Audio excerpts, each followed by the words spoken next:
ইউটিউবে কিন্তু হাজারটা ভিডিও পাবেন যেখানে বলা হয় যে এই কয়েনটা কিন্তু 100x হবে, এখনই কিনুন। কিন্তু মানে জানেন কি যে এই ধরনের 95% কয়েন আসলে কিন্তু শেষ মেশ জাস্ট জিরো হয়ে যায়।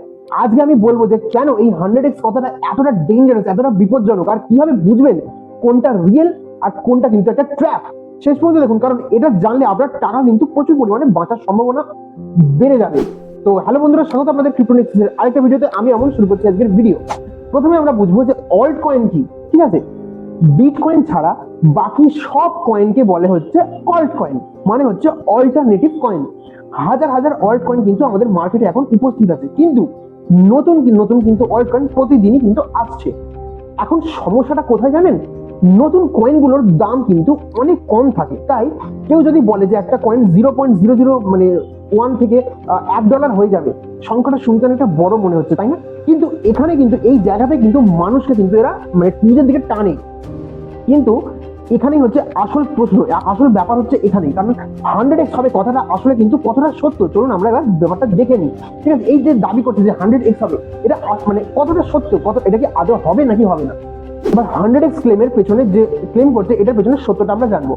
একটা জিনিস মাথায় রাখুন ভাই, কারণ যেটা হচ্ছে কেউ যদি নিশ্চিত করে বলতে পারতো না যে কোন কয়েন 100x হবে, সে তো ভাই তাহলে নিজেই সেখানে টাকা রেখে চুপচাপ বসে থাকতো, আমাদের থরি বলতো বা থরি ভিডিও বানানোর চেষ্টা করতো। বাট আসলে যেটা হয়, হাজার হাজার নতুন কয়েন লঞ্চ হয়, তার মধ্যে হাতে গোনা কয়েকটা বড় কিন্তু কয়েন, মানে হাতে গোনা কয়েকটা কয়েন বড় রিটার্ন দেয়, বাকি বেশিরভাগ কয়েন কিন্তু জাস্ট মূল্যহীন হয়ে যায়। যে 2-3টে কয়েন সফল হয়, সেগুলোর গল্পই কিন্তু সবাই বলে বা বলে বেড়ায়। যে হাজারটা কয়েন ব্যর্থ হলো, সেগুলোর কথা কিন্তু কেউ বলে না। এটাকে বলে হচ্ছে সার্ভাইভারশিপ বায়াস, মানে যারা টিকে গেছে বা যারা টিকে গেছে তাদের শুধু তাদের গল্প বলা বা তাদেরকে লোকের চোখের সামনে আনা। তাহলে এখন প্রশ্ন হলো, এই ফাঁদে না পড়ে আপনি বুঝবেন কিভাবে যে কোনটা আসলেই রিসার্চ করার মতো আর কোনটা শুধু একটা জাস্ট হাই। চলুন মানে এই যে কিভাবে বুঝবেন যে কিছু তো রেড ফ্ল্যাগ থাকবে, তাই না? এই রেড ফ্ল্যাগ গুলো আমরা এবার যাচাই করি বা রেড ফ্ল্যাগ গুলো আপনাদের বলি, যাতে করে আপনি এই জিনিসগুলো শুনতে বা কি বলবো বুঝতে পারবেন যে এইগুলো দেখলে আমাকে কিন্তু এই জায়গা থেকে সরে আসতে হবে।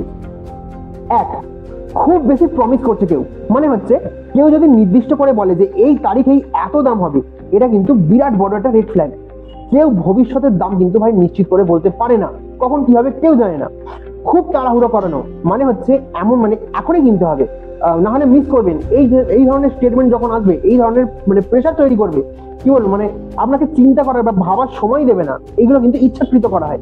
এই থেকে কিন্তু দূরে থাকবেন। টিম বা প্রজেক্টের কোনো তথ্য নেই, কে বানিয়েছে, কি কাজ, হিস্ট্রি কি, কিছুই জানেন না, এবং সেখানে আপনি ইনভেস্ট করে ফেলছেন, এই জিনিস থেকে কিন্তু দূরে থাকবেন এবং এইগুলো কিন্তু সন্দেহজনক চোখে দেখার চেষ্টা করবেন। এবং 4, শুধু কম দাম, তাই মানে এইমাত্র কি বলবো এইমাত্র একটা কিনে নেবো, এইমাত্র এটা এই ছোট একটা যুক্তি, মানে সস্তা বলে কিনে নেবো, এটা কিন্তু করবেন না। কারণ দাম কম মানে যে ইনভেস্টের জন্য ভালো সেটা কিন্তু নয়। মানে কি বলবো যে এই যে রেড ফ্ল্যাগ গুলো বললাম না, এইগুলো কিন্তু রিসার্চ করবেন বা এইগুলো কিন্তু যে কয়েনে দেখবেন বা যেখানে দেখবেন, তাহলে কিন্তু সেখান থেকে সরে আসার চেষ্টা করবেন। এবার আমি বলবো যে নিজে রিসার্চ করার সহজ উপায়গুলো কি কি। কেনার আগে অন্তত এই কাজগুলো করুন, যেগুলো করলে কিন্তু আপনার টাকা পয়সা অনেকটা সেভ হওয়ার সম্ভাবনা বেড়ে যাবে। প্রজেক্টটা আসলে কি সমস্যার সমাধান করছে বা করতে চাইছে সেটা বোঝার চেষ্টা করুন। শুধু নাম শুনে ঢুকে গেলাম, এটা কিন্তু যথেষ্ট নয়। কি বলবো যে হোয়াইট পেপার বা অফিসিয়াল ওয়েবসাইট কিন্তু চেক করুন, থাকলে ভালো, না থাকলে বা কি বলবো অস্পষ্ট থাকলে সেটা সমাধান করুন।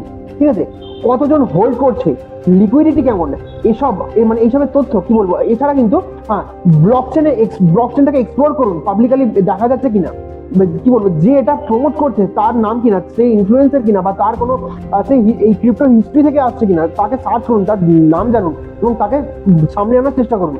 মনে রাখবেন, এই যে রিসার্চ করলেও কিন্তু গ্যারেন্টি, একটা জিনিস কি, এই যে রিসার্চ করলেও কিন্তু গ্যারেন্টি নেই যে লাভ হবে বা বলতে পারেন যে আপনি জানবেনই। কিন্তু ঠিক আছে, ক্রিপ্টো মার্কেট এমনই কিন্তু অনিশ্চিত বা ভোলাটাইল, কিন্তু অনেকে কিন্তু সার্চ না করে ফাঁদে পড়ে। আর যদি আপনি সার্চ করেন তাহলে কিন্তু আপনি বুঝে যাচ্ছেন যে কোথায় কি রাখা উচিত আর কোথায় কি রাখা উচিত না, আর কোথায় কি মানে কে কি করতে চাইছে বা কে কি করতে চাইছে না।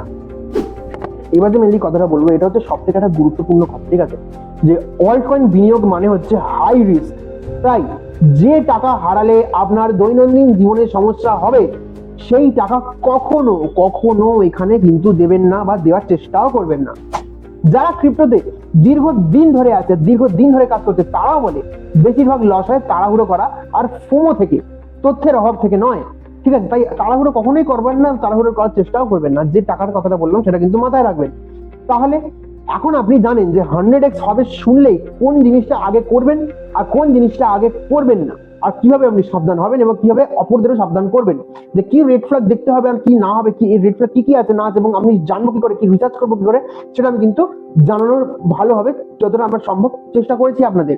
ঠিক আছে, তো আপনি আপনার যদি কোনো বন্ধু থেকে থাকে, সে যদি এই জিনিস নিয়ে আলোচনা করছে বা সে হয়তো নতুন ক্রিপ্টোতে আসার চেষ্টা করছে, তাহলে কিন্তু এই ভিডিওটি পাঠিয়ে দিন এবং পাঠিয়ে তাকে বলুন যে এই ধরনের রেড ফ্ল্যাগ থেকে কিন্তু ভাই দূরে থাকতে হবে এবং আমাদের কিন্তু ভালো জায়গায় বা সঠিক জায়গায় কিন্তু যেতে হবে। তাই এই ধরনের হেল্পফুল কন্টেন্ট পাওয়ার জন্য বা জানার জন্য ভিডিওটাকে লাইক করুন, শেয়ার করুন ভিডিওটাকে এবং চ্যানেলটাকে সাবস্ক্রাইব করে দিন এবং লাইক করে দিন। দেখা হচ্ছে পরের ভিডিওতে। টাটা।